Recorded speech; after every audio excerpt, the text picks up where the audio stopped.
ఇష్టం. కానీ బాబుకి అదేంటో ఇలా వేడివేడిగా ఉప్మా పెడితే తినలేడు. పూర్తిగా చల్లార్చుకునే తింటాడు. నోరెక్కడ కాలుతుందోనని భయం తనకి. అదీ కాకుండా అదేంటో ఏదైనా వేడి వస్తువు ముట్టుకుంటే చేతులు బొబ్బలొచ్చేసేవి. అంత మృదువైన చేతులు తనవి.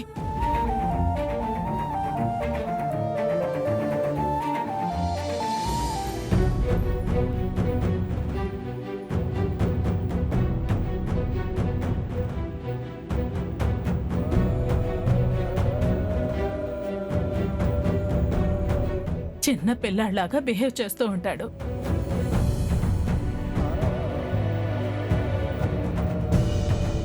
ఏందిమే ఇట్ట ఉప్మా వేడిని తట్టుకోలేని అల్లుడు గారు ఆడ మంటల్లో అంత వేడిని ఎట్ట తట్టుకుని ఉంటాడు?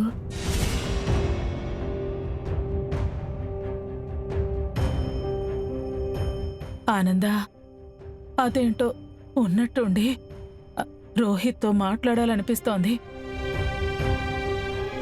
ఎందుకో ఈ 2 రోజుల నుంచి రోహిత్ని చాలా మిస్ అవుతున్నాను. ఏదో చిన్న నెగటివ్ ఫీలింగ్.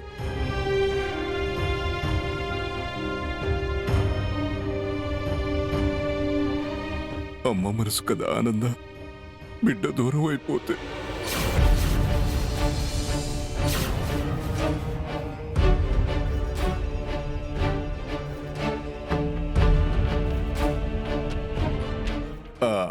అదే దూరంగా వెళితే మనసులో మనసుండదు కదా అని.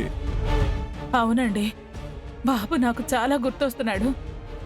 ఆనంద, బాబుకు ఒకసారి వీడియో కాల్ చేయమ్మా, మాట్లాడాలనుంది.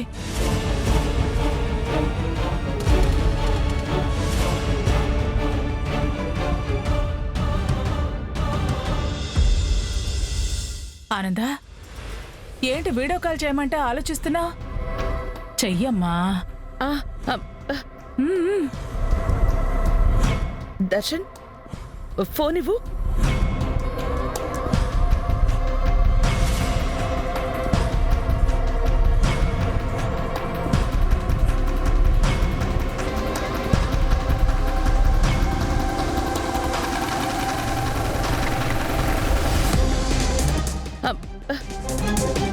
ఏమైంది ఆనందా?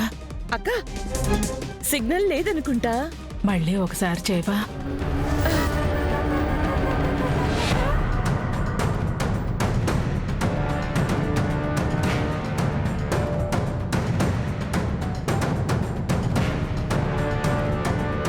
ఆనంద భైరవి, నువ్వు ఎంత కవర్ చేసినా ఇలాంటి పరిస్థితి నీకు ఖచ్చితంగా ఎదురవుతుందని నాకు తెలుసు.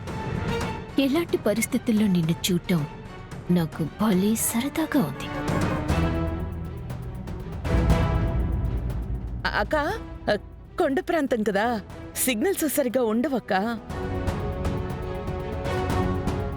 బాబు కాల్ కలవడం లేదు కదా, నెట్వర్క్ ప్రాబ్లం అయి ఉంటుంది. అయినా నేను తనకి మెసేజ్ చేస్తాను. చూసుకోగానే వెంటనే రోహిత్ ఫోన్ చేస్తాడు.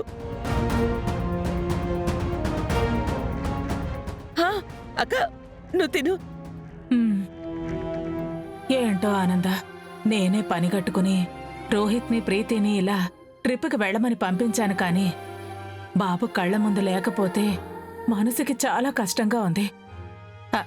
అయినా ఏముందిలే, మరో 2 రోజుల్లో ట్రిప్ పూర్తి చేసుకుని ఇక్కడికి వచ్చేస్తాడు కదా.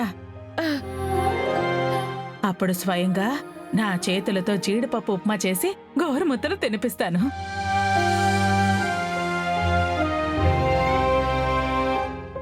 మీ కొడుకు తిరిగి వచ్చేది లేదు, మీరు గోరుముద్దలు పెట్టేది లేదు. ఇక్కది మీకు ఎన్నటికీ తీరని కల అత్తయ్య గారు.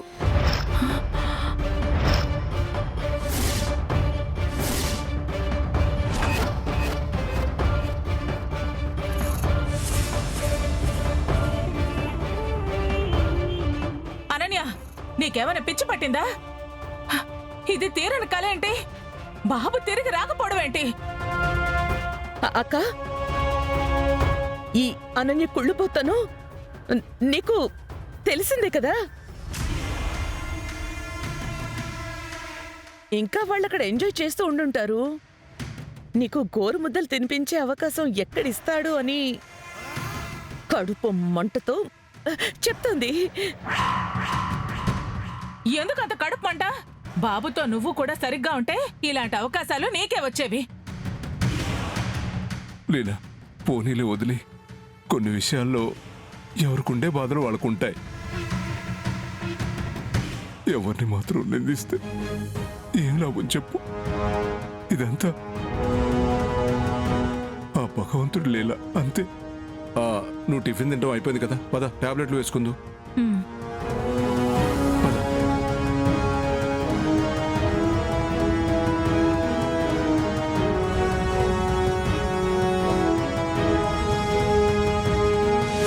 అనన్య, నీకేమన్నా పిచ్చి పట్టిందా? అక్క ముందు ఏం మాట్లాడుతున్నావు? ఇంకొకసారి ఇలాంటి తిక్కవాగుడు వాగితే నాలుక చేరేస్తాను, జాగ్రత్త.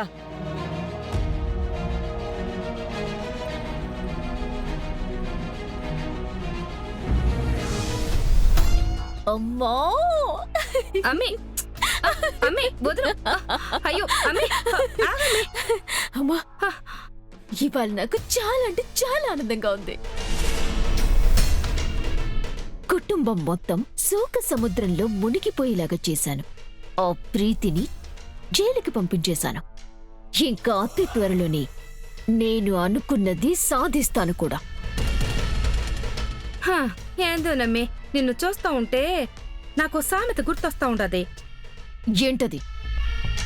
వెనకటికి తలక మాసిన దెవత్తో చలి కాచుకోవడానికి తన మీదే చితి పేర్చుకుని ఉండదట. పొంతన లేకుండా ఈ సామెతేంటి? నీ సంబరం కోసం అత్తింటోళ్లు ఏడవాలని మొగుణ్ణి లేపేశావు చూడు. ఇది పొంతన లేకపోవడం ఎట్టా అవుతుందమ్మీ? పక్క యాప్టు సామెత అయితేను. అమ్మా, నా మొగుడు నాతో కాపురం వెలగపెడుతూ ఇంట్లో నన్ను రాణిలాగా చూసుకొనుంటే నాకు ఇవాళ వాణ్ణి లేపేయాలన్న థాటే వచ్చుండేది కాదు. అయినా ఎలాగైతేనే తల చెదిరినా సుఖం దక్కాలని ఇంతకి తెగించాను.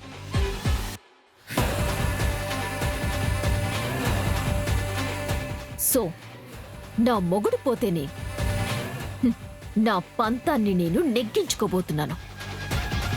ఆ ఆనంద భైరవి మొహంలో ఇప్పుడు నెత్తురు చుక్క కూడా లేదు.